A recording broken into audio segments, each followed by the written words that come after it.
Halo teman, jika DC lapangan mengintimidasimu, jangan takut, lawan balik saja. Nah, ada 4 alasan kenapa saya berkata seperti ini, 4 acuan yang bisa pegang agar terbebas dari penagihan developer yang mulai kasar. Jadi saya akan tuntas di video kali ini, jadi mohon simak video sampai habis ya teman. Nah, yang pertama teman harus tahu jika kita ini sebenarnya kalau kita sudah galpay itu kita dilindungi oleh OJK.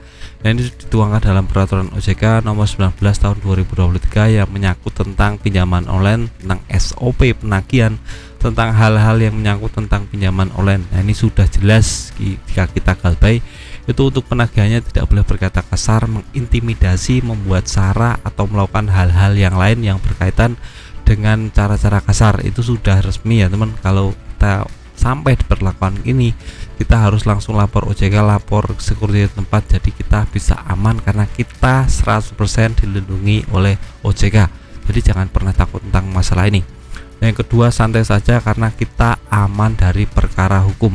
Nah, kenapa bisa seperti ini? Karena perkara pinjaman online itu 100% perkara perdata. Jadi tidak ada satu delik hukum pun yang akan menyangkut teman-teman. Jadi untuk itu kita tidak akan pernah bisa yang namanya dipenjara, itu tidak akan pernah bisa, disita asetnya juga tidak akan pernah bisa karena jaminan kita hanya KTP, tidak dengan sertifikat rumah ataupun BPKB kendaraan. Ya, itu tidak seperti di bank konvensional yang menerapkan jaminan. Di pinjaman online ini cuma kita pakai KTP saja, jadi kita bisa lebih aman tentang acara penyitaan barang ini. Jadi umpamanya developer ingin menyita barang, teman-teman lalu lawan balik saja karena kamu sudah melanggar ketentuan dari OJK, kamu akan kena sanksi ya. Seperti itu teman-teman, jadi jangan pernah takut, adukan saja langsung ke OJK. Nah, untuk yang ketiga adalah DC, kemungkinan besar cuma mengingatkan saja, tidak sampai berbuat anarkis. Nah, ini sesuai dengan ketentuan OJK teman. Jadi fungsi dari developer itu mengingatkan kita kalau kita punya tagihan dan harus dibayar waktunya segini, seperti itu teman. Jadi cuma mengingatkan saja, tidak sampai untuk membuat kita, mengintimidasi kita, membuat acara atau kita jadi stres, seperti itu tidak ya.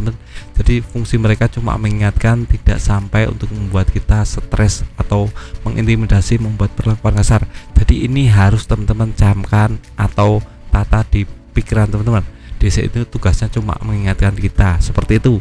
Jadi tidak dengan hal-hal yang lain. Itu bisa menjadi dasar pokok teman-teman untuk bisa berani dengan developer, karena tugas mereka cuma sebatas mengingatkan. Yang ketiga, untuk yang keempat adalah untuk galpay pinjaman online itu sebenarnya sudah di cover asuransi. Jadi pinjaman online itu tidak rugi-rugi amat kalau kita tidak bayar tagihan.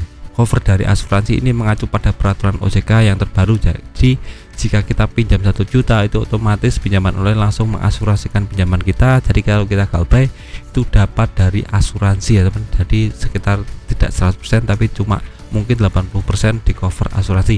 Jadi mereka tidak rugi-rugi amat. Itu harus teman-teman camkan, jika kita galpay pinjaman online itu tidak rugi, seperti itu teman. Untuk yang terakhir, DC paling takut dengan orang yang punya informasi atau tahu seluk-beluk aturan pinjaman online. Nah, DC itu biasanya akan menagih langsung ke rumah ya teman, dan kita juga lihat orangnya, apakah orang itu cukup tahu tentang peraturan OJK, cukup paham tentang yang namanya seluk-beluk peraturan yang menyangkut penagihan pinjaman online, SOP penagihannya gimana, hak dan kewajiban pinjaman online gimana. Kalau kita bisa menerangkan seperti itu, developer juga akan takut untuk menagih kita ya teman, karena dia tahu oh orang ini sudah paham tentang masalah ini, oh orang ini sudah tahu seluk-beluknya. Jadi kalau saya nagih nanti saya akan kena apa-apa, saya akan kena pidana, saya akan kena pasal-pasal seperti itu.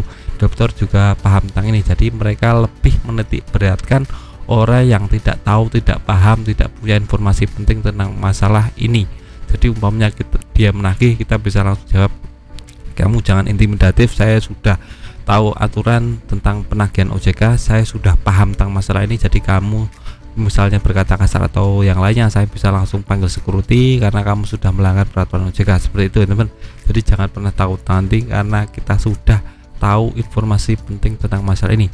Jadi itu saja tentang masalah developer mengintimidasi. Jangan takut, lawan balik saja karena argumen kita akan berlaku penting ya teman. Jadi semakin kita berdebat dengan developer, semakin kita menang karena kita paham tentang masalah ini. Developer lebih suka orang yang diam-diam saja, gampang dimanipulasi, gampang diintimidasi. Jadi kita harus kuat, kita harus langsung strong mentalnya harus kita jaga, jangan pernah takut tentang masalah ini. Video singkat dari saya, semoga bermanfaat. Tetap semangat kehidupannya lebih baik.